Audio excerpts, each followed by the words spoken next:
Hello and welcome to another video. This will be the third one in this kind of nutrition series, understanding the macronutrients. So we've done protein, we've done fats, now it's time for carbohydrates. Okay, there are three macronutrients. So again, got the whiteboard with some notes on. So there's a lot with carbohydrates that there's very sciencey and like pathways of you ingesting, it breaks down into whatever compound, and this happens and this happens, this happens. Us as athletes, we don't really need to know that. We just need to know quite basic on what carbs do, what's the point, and how do we utilize them as athletes to perform better. So when you eat carbohydrates, your body breaks it down into glucose. Okay, and then glucose is then either used in your brain runs exclusively on glucose. So either goes straight into your brain or gets stored as glycogen in your muscles. Okay, so carbohydrates are often demonized for making you gain weight and stuff like that by idiots who don't understand what they're talking about. So your brain can only use glucose as a fuel. So that's why if you ever try and do a really low carb or zero carbohydrate diet, probably you're going to have some sort of brain fog because your brain's got nothing to work off. There's nothing there for it to use. So brings us to the next point then. As I mentioned, your muscles store the glucose as glycogen. And this is particularly this can be the fuel source when we're using high intensity training. So when we're at a low heart rate, your body actually uses fat as its primary fuel source. But at high intensity, so when you're doing your speed, your power, even like your firm aerobic threshold, VO2, all those kind of sessions are going to be primarily using this glycogen, this carbohydrate fuel. Okay, so that's why it's important that we've got it. That you probably all felt it as swimmers. If you're in the middle of a training set, you're flying and suddenly you've got nothing. And that's because you've burnt up all that, you've used up all that glycogen, and now it's a struggle to the end. So in terms of the sources, then best sources of carbohydrates, similar to our proteins and fats, in that ideally we want them from whole food sources, single ingredient foods. It's like rice, potatoes, fruits and vegetables. So white rice is king because it digests really quickly. So carbohydrates, we've got like fast acting and slow acting, and that's partly due to how much sugar is in them. So obviously you sort of know intrinsically that if you eat some sweets, you can get that sugar rush quite quickly, can't you? But if you were to eat some potatoes, not necessarily. So stuff like oats as well. So oats are a little bit slow digesting because they've got a lot of fibre. Same with brown rice, brown pasta. Now they're fine, and if you can stomach them and get it digested by the time you're eating your next meal, that's fine. But that's why white rice tends to be king, because it's really high in carbohydrate, really easy to eat, really cheap actually as well, and then it digests really, really nicely. Yeah, so potatoes, fruit and vegetables. So again, the fruit and vegetables are, I never count them when I'm working out when I'm constructing my own diet. I don't count the carbs from fruit and veg because, and again, to put it simply, they're just good for you. So because they contain so many vitamins, minerals, micronutrients, that they were just worth keep them in and keep them constant. Again, some vegetables like your broccolis, what else is slow? But yeah, they might have stuff in them that makes them slower digesting, and you might not get on with them, and that's fine. Like in so many other ways, people are different. The way you process foods might be different. But in general, yes, simple pasta again is a swimmer's favourite, isn't it? Again, if you like pasta, crack on. The problem is with pasta is that partly it is a formula. Same with bread. Like there's nothing wrong with it, but it does have multiple ingredients. And then the volume of pasta you have to eat is a lot more than you would in rice. So not loads more, to be fair, but a significant amount. That if you're like me, if you're a heavier athlete, needing to eat a lot because you've just burned through glycogen, even on low level aerobic, you're going to be using all that fuel. You might struggle eating that volume consistently. So with protein and fat, we had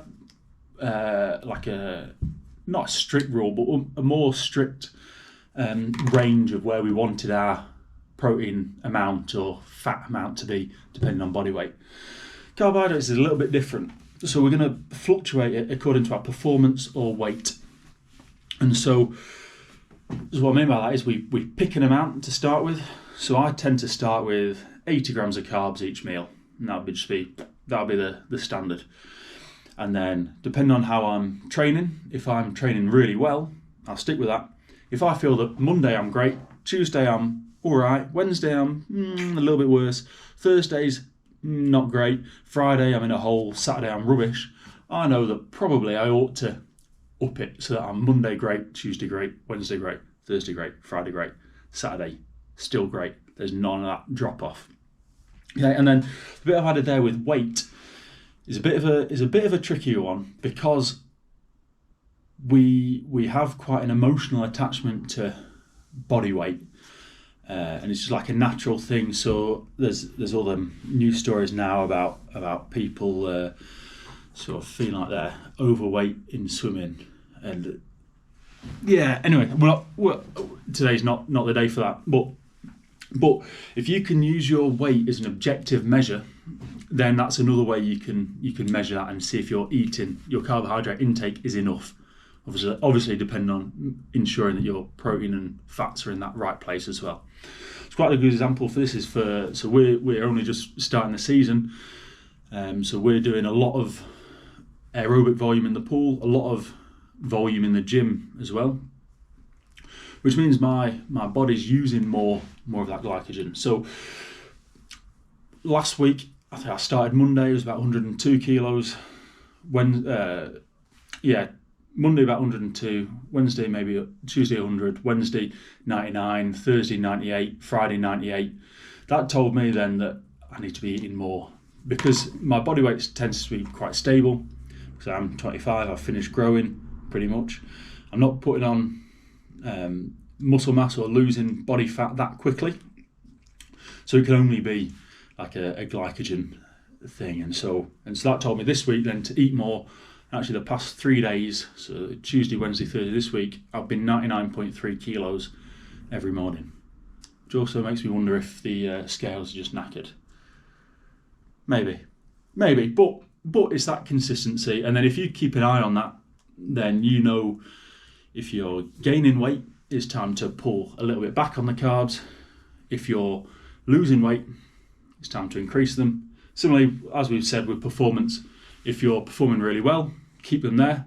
If you're struggling, then bump them up. And you don't have to have a massive increase to notice a difference. Like an extra 20 grams of carbs in 3 meals will be noticeable. And the final point I've got then is that we want to have plenty of carbs post-training. And this is because, like I say, because you're burning all that glycogen, your body goes into a bit of a state where it wants to replace it. And so your body's like extra receptive to carbohydrates immediately after training. And so good sources here are anything fast digesting. So here we're not too concerned about the whole food, just because we're prioritising that speed and getting it in. So we want something that's going to be fast and that's not going to like really sit in your stomach and then mean that you're unable to eat your dinner or eat your first meal of the day. So that's why I'll always go for cereal here. So cereal with the whey protein, and it's perfect. So you can get, at the minute, 100 grams of carbs, I'm doing 40 grams of protein, and then you feel ready to eat again within half an hour. which is ideal.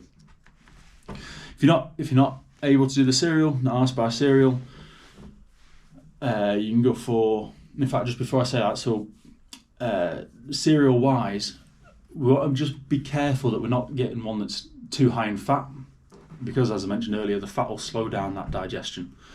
So the cereal I've got at the minute is about 80 grams of carbs to 2.5 grams of fat per 100, which I think is perfect. So I think if you can keep that fat under 5 grams per 100, then that's a winner. So you want to avoid things like you crave that's like 14, 15 grams of fat, because it sort of defies the point a little bit.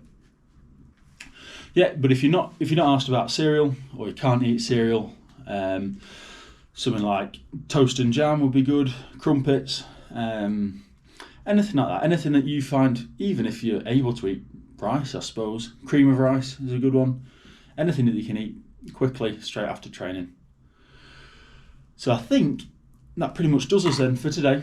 So we spoke then about carbohydrates breaking down into glucose, which fuels your brain. We need our brain switched on to swim well. We get energy in the form of glycogen in your muscles. The best sources, as always, are whole foods. Then we can fluctuate them depending on our performance or our body weight, or a combination of both, and then get them all in post-training. Get that recovery started, ready for the next day. Right, I hope that's been helpful. If there's anything else video-wise you want to see, let me know, and I'll see you next time. Cheers.